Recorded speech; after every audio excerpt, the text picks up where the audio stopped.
বিসমিল্লাহির রহমানির রহিম। আজকে আপনাদের সাথে নতুন একটা প্রযুক্তি নিয়ে কথা বলবো। নতুন প্রযুক্তি না, পুরাতন একটা প্রযুক্তি নিয়ে কথা বলবো, যেটা সচরাচর আমরা এই শীতকালে ঘন কুয়াশায় ক্ষতিগ্রস্ত হয়ে থাকি। সেই জিনিসটা বাস্তবায়ন করেছে আমার এক শ্রদ্ধেয় কৃষি উদ্যোক্তা শাফিরুল ইসলাম সাহেব। এখন আমি এ বিষয়ে তার সঙ্গে কথা বলবো।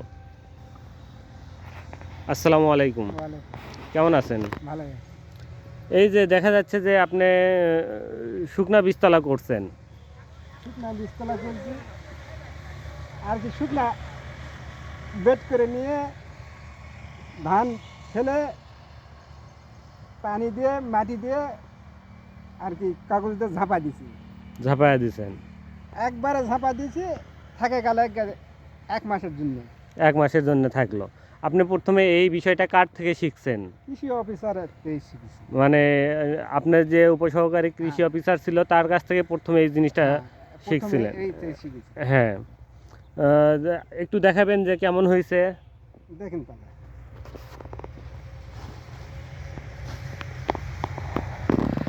দেখেন কত সুন্দর হয়েছে।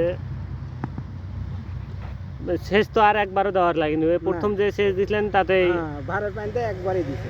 হ্যাঁ, এখন আমরা আবার তার সঙ্গে কথা বলবো। এখন এটার মূল সুবিধা কি? এটা সুবিধা মানে বিছুনটা নিরাপত্তায় থাকে, কোনো মরার কোনো সম্ভব থাকে না, মরার কোনো চান্স থাকে না কোনো সম্ভব। বিশেষ করে যখন আমি দেখলাম যখন প্রচুর ঘন কুয়াশা ছিল, শীত ছিল, তখন আপনি এই বীজতলাটা করছেন। মূলত এই ঘন কুয়াশা এবং শীতের হাত থেকে রক্ষার জন্য এই শুকনা বীজতলা করা হয়। শুকনা বীজতলা করা হয়। হ্যাঁ, এতে আপনার কেমন ভিজা বীজতলা এবং শুকনো বীজতলার মধ্যে পার্থক্য কি? মানে পার্থক্য এটাই আছে, কোনো নষ্ট হবে না। নষ্ট হবে না, কিন্তু ভিজা গ্যারান্টি নষ্ট হবে না। আবার বিছুনও ভালো হবে, এক মাসের মধ্যে জমিতে নামবে না। এক মাসের মধ্যে।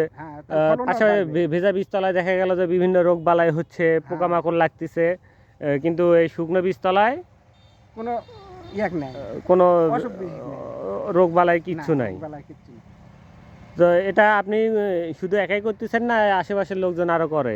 আমি এই জায়গাতে প্রথম আগে কৃষি অফিসার আমাকে শিখাইছে, তারপরে করেছি, এনে অন্য সাইডে এখন করতেছে। কিন্তু দেখা যায় যে আমি যেখান থেকে আসছি, এর আগে ছিলাম আমি পাবনা চাটমোহর, ওখানে এই শুকনো বীজতলাটা দেখিনি, বা আমাদের বগুড়া সোনাতলার ওইদিকে শুকনো বীজতলা নেই। আমি এখানে এসেই দেখতেছি যে আপনারা এটা এই জয়পুরহাটে সদরে আপনারা সবাই মূলত এই পদ্ধতিতে বীজতলা করতেছেন। তো ধন্যবাদ আপনাকে। আসসালামু আলাইকুম।